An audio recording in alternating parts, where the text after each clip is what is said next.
Programang ito ay rated SPG. Striktong patnubay at gabay ng magulang ang kailangan. Maaaring may masiselang tema, lengguwahe, karahasan, sexual, horror o droga na hindi angkop sa mga bata.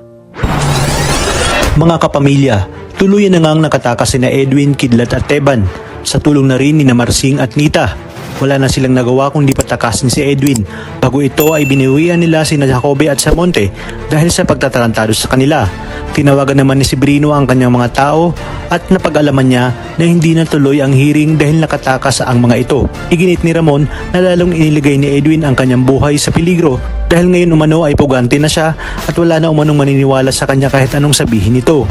Nilapitan naman ni Jacobe at Samonte si Mang Marsing at Aling Nita.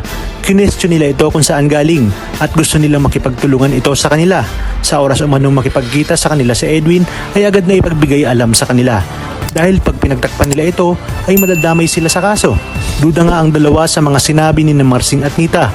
Sa kabilang banda, tinanong ni Don Julio si Olga kung saan ito galing. Palusot ni Olga na may nilakad siya at nakipagkita sa posibleng mga bagong supplier at napag-alaman din ni Olga na mag-isang nag-deliver si David sa mga kliyente. Batid niya na malapit nang makuha ni David ng buong buo ang pagtitiwala ni Ramon. Sa kabilang banda, inutos ni Colonel Suarez na wag tantanan si Roy dahil sindikato ito ng droga at sigurado ngang may alam ito. Nakaisip naman ang paraan si Rigor na kailangan silipin nila ang mga records ni Espinas at ibang opisyal ng koreksyonal dahil sigurado umano siya na wala pa sila sa NCIP ay marami ng katarantaduhang ginagawa ang mga ito. Dumating na rin nga sa eksena si Senyora Bettina.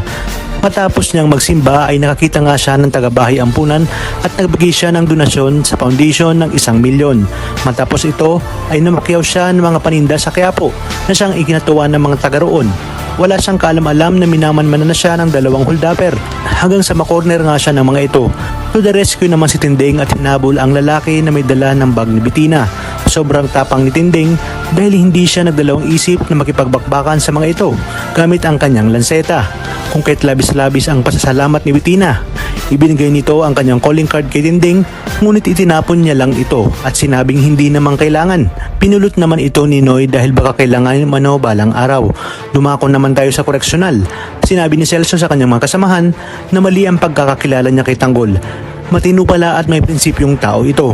Kung kaya't pinagsisisihan niya na ang hindi magagandang pakitungo niya dito ng mga nakarang araw. Sinabi naman ni Tanggol kay Enteng na handa na siyang pumatay at handa na rin siyang mamatay. At ang mga dapat nating abangan ngayong Miyerkules, mababalitaan ni Rigor ang bigla ang pagpapalipat ni Lena. Dahil may rason si Lena at ito nga ay ang kanyang pagdadalang tao. Habang sa pagbalik naman ni Ben ay agad niyang hinanap kay Lucio si Supremo. Kung kahit iginit ni Lucio na wag nang mababanggit ni Ben ang pangalang Supremo. Kakastiguhan naman ni Espinas si Bong at ang grupo nito. Iginit ni Espinas na walang kadala-dala si Bong dahil idinamay pa nito si Celso at si Bubbles. Talagang kapanapanabik ang mga susunod na tagpo sa teleseryeng ito. Kaya naman sabay-sabay natin itong aabangan. At kung bago ka pa lamang sa akin channel ay sana'y huwag kalimutan mag-like at subscribe. Pinutin ang notification bell para updated kayo palagi. Maraming salamat sa inyong panonood at hanggang sa muli, kapamilya.